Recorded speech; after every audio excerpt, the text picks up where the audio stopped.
From fabulous Las Vegas, Nevada, it's Casino Secrets with Vegas Vic and Ziggy. You're sitting there, you're a player, you're sitting out on the table. What do you look for in other poker players? Ah, okay. There are many different things to look for when you're sitting at the table and looking at the players. First of all,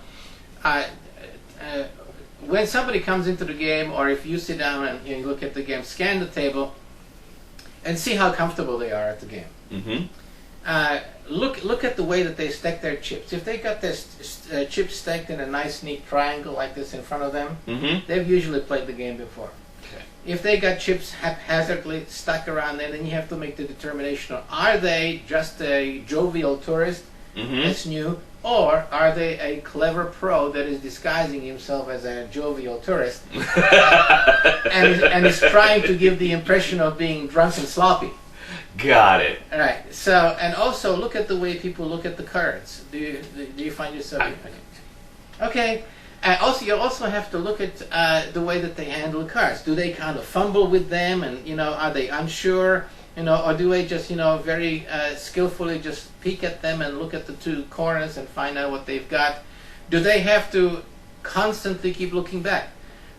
For example, if the flop comes with a couple of suited cards, and you see a player immediately go and look at their cards, then you can gauge that most of the time they've got two of the suit, and they want to make sure that they've got two of the suit. Mm-hmm. So if they want to make sure that they've got a two spades and not a spade and a club. Mm-hmm. If it comes all black or all red, hearts or diamonds, whatever. Right. So and if there are three to the suit on the flop, and a player grabs his cards and looks, and then you're almost certain that he's looking to see if he's got one of the suit.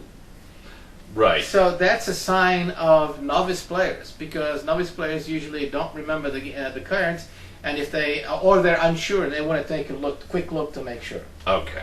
So there's a lot of things like that you can look at. You also see how they bat. Poker 101. This is Absolutely. yes. Yeah. I was asked the question. That's why I'm answering it. Okay. It's okay. So Okay, there's things like that you can. Now listen, if you want more on this, go to my website, morecasinodeals.com. I have a link to a whole bunch of poker videos that I did, and you can find it. It's called How to Play Live Poker. Okay. Do you find yourself targeting, like I got to go after that guy, a pro or an inexperienced player? The asshole. The asshole. But is the asshole the pro or the novice player? Well, or does that matter? You're like, doesn't matter if they're pro or novice. If that person's an asshole, that's the person you target. No, I was actually making a joke. Oh, yeah. I don't know. I'm asking the expert. No, it's when you go after somebody at a poker table, you better make sure that you're doing it for the right reasons. Because if you do it, like I said jokingly, the asshole, yeah, then you become emotionally involved in a game. Ah. And when you become emotionally involved in a game, then it starts to mean something for you. Mm-hmm. Yeah, I target the asshole too. Yeah, that's right. Yeah, so you become emotionally involved in the game. Once you become emotionally involved in the game, what happens is that you start losing the perspective that you can get by just looking at the cold hard facts of what is happening, as opposed to what you want to happen. Right.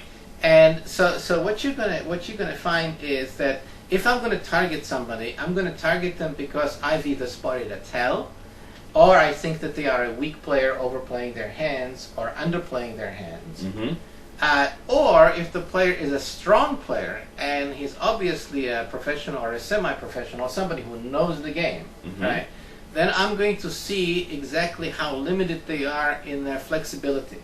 Because many people who play many hours a day, either semi-professional or professionally, they get into a pattern where basically they've been drawn out on so many times that they become very limited in their selection. Right. And so when they enter a pot or call a race, you're almost 100% certain, at least most of the time, that they've got either the nuts or a draw to the nuts. Okay. And so if that happens, then what you need to do is find out exactly how stringent their selection of criteria is for their hands. And what you can often do in that situation is you can have them invest more money at the early rounds, for example, and especially in Omaha high-low, because then on the turn and on the river, often hands get counterfeited, which means that what was a good starting hand becomes trash in the end. Right. This happens a lot. And so what you can do is you can make it expensive for these players to keep chasing those hands.